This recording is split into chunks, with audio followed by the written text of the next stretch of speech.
Welcome to Talk It Up. I'm your host, Josiah. I'm your co-host, Takayla. Today we're going to be interviewing Mr. Ron Huff, the Hispanic Family Liaison. What are your duties in the school environment? My duties in the school environment, I'm the Hispanic Family Liaison for Richland School District 2 for grades 6 through grades 12.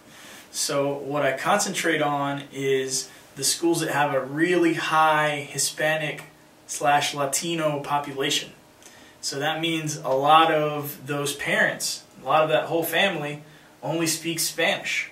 So I focus my attention on the people that have a lot. And so that's going to be 3 different middle schools and 2 different high schools. So I spend a lot of my time there. I figure out maybe who's having trouble in school. I communicate with their mom, with their dad. I find out what the teachers want to convey to the parents.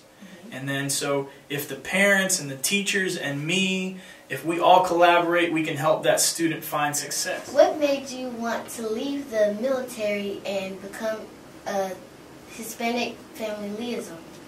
Well, I was in the military for 5 years, and when I joined the military, my plan was always to finish those 5 years and to get out and get a college degree. That was always my goal, so I kind of used the military as a means to an end.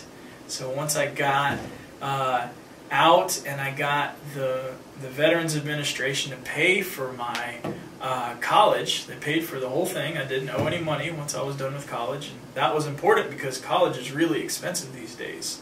A lot of people graduate from college with $20,000 or even $30,000 in debt.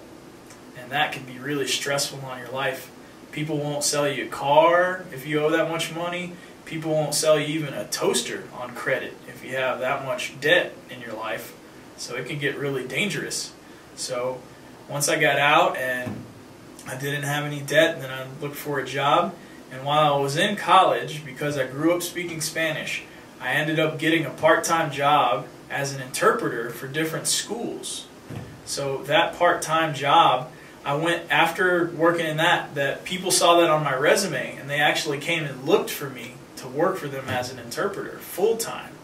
And I worked in other businesses, like in a marketing firm and different things like that, and that was fun.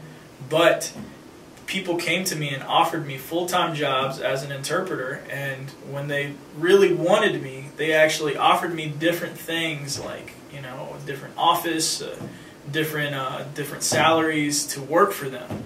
So taking care of your language skills can really pay off. Do you think that if we already know one language, should we learn another language or more? Yes, I recommend to anybody, especially at your age that you should try to learn another language, because actually I speak 3 different languages, English, Spanish, and French.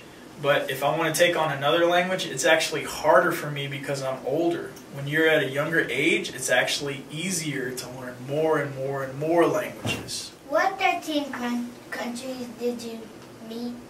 Well, I got to work in and live in 13 different countries. Many of them around here on this side of the world. It was Bahamas, Mexico, Canada, and I actually have some relatives that are from Mexico. And then France, England, Spain, Germany, Turkey, Kuwait, Bahrain, Iraq, and Turkey. I think I already said Turkey. But those are some of the countries that I've been able to work in and visit, and the Philippines too. So it's been really exciting. But when you girls are learning different languages, you'll learn it so well that you'll actually feel like going to those countries and using those language skills. What made you interested in learning different languages? Well, what interested me in learning different languages is that my mother was the first person in her family to grow up in this country. Everybody before that and the other generations grew up in Mexico on my mom's side of the family. So her growing up here, I had cousins and aunts and uncles that spoke a whole different language, and so I wanted to be a part of that conversation. So growing up, even as young as 5 years old, I started to learn what they were saying, and then after that I just didn't stop. Then when I was a teenager, after I spoke Spanish and English in the house, and everyone in my neighborhood that we were friends with would speak Spanish, and their parents, and sometimes we would watch TV in Spanish. When I got older, like around when I was 18, I started getting interested in another language, which was French, and I figured that a lot of countries in the world speak Spanish, a lot of countries in the world speak English, a lot of countries in the world speak French, and I figured that if I learned these 3 languages, I could go to a lot of different countries and people could understand me and I could communicate with them. And that made me excited to think about the possibilities of visiting all these different countries. How long did it take you to learn the languages? Well, Spanish, I guess I was practicing since the time I was 4 and 5 all the way up until I was 18. And I did take Spanish class in school. Like in middle school, I took all Spanish classes they would offer, and that actually gave me a high school credit when I went to high school. Could you teach me my sister some Spanish words? Yes. Today I can teach you to say, like, I like this pretty bag. Would you like to learn how to say that? Mm-hmm. Okay. Well, first we're going to learn how to say I like. Okay. So I like in Spanish is me gusta. Can you guys say me gusta? Me gusta. Me gusta. Me gusta. We'll say it again together. You guys are doing a good job. Me gusta. Me gusta. Okay, that's how you say I like. And then we're going to say this pretty bag. Okay? So the word for bag is bolsa. Bolsa. Bolsa. Bolsa. Bolsa. Bolsa. Like a bowl, but with the sa at the end. Bolsa. Yeah, bolsa. Bolsa. Let's say it together. Bolsa. Okay, so that's the word for bag. We learned how to say I like. We learned bag. So now we're going to learn how to say this pretty bag. So when you say this, it's esta. Esta. Esta. Can you say it again? Esta. Okay, now you guys have seen the movie Frozen. You remember the name of the lady that could command all the snow? Elsa. Elsa. So, Elsa, yeah, that's right. So it's like Elsa, but it's Esta. Esta. Esta. Esta. Esta. Okay. So Esta, and then we learned the word for bag. The word for bag was? No, bolsa. Bolsa, right? Bolsa? Okay. Bolsa. And then we're going to say this pretty bag. So bolsa, it would be bag, and then we're going to use pretty because it's bolsa. And then the word for pretty is bonita. Bonita. Bonita. Bonita. Bonita. Bonita. Bonita. That's pretty easy to learn, right? Okay. So we're going to say, I like this pretty bag. So I like was me gusta, Me gusta. esta, Esta. esta, Esta. bolsa, Bolsa. Bolsa. bonita. Bonita. All right, let's put it all together. Me gusta esta bolsa bonita. Good. Good job. Good. I think just with that Spanish lesson right there, I think if you guys keep trying, you guys are going to be speaking Spanish in no time. So when you were in Kuwait and the other places that you mentioned, were you ever in one of those wars?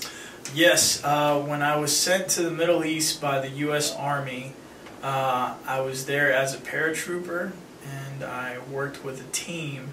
When I was there, it was part of the Iraq War. And one of the missions that I was in charge of was making sure that people that were trying to organize teams against the U.S. Army would change their mind and not do that.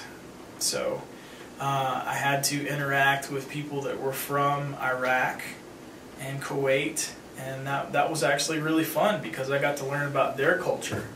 I grew up knowing about my own culture, but to learn about somebody else's whole way of life was really interesting to me. And some people were there and wanted to fight, and it was a war, and sometimes there were bombs, and even some of my friends passed away over there, but that's what happens in a war. I'm just really thankful that I was able to come back and be able to give you this interview. Thank you. What do you like to do in your spare time? In my spare time, since I was a soldier, I like to do target practice with guns, and I shoot bow and arrows and throwing knives. Do you take breaks? Yeah, I do take breaks. As you can see, in the time that we've been doing this interview, I've actually gotten 3 calls from 3 different families because everybody's always looking for me to help with the communication. So breaks are very important. I know that you girls are on your way to being really successful interviewers and show hosts, but taking a break is important because sometimes if you don't take a break, you could get sick or you could get mentally exhausted, which means that you work so much that when you get time off, you don't feel like doing anything. And that's not good because you should feel good about doing stuff on your own time and at work, not just work, work, work all the time. Well, we would like to thank you for coming to our show and letting us interview you. Oh, thank you. It's a little present for you. Oh, thank you so much. Can I open it? All right.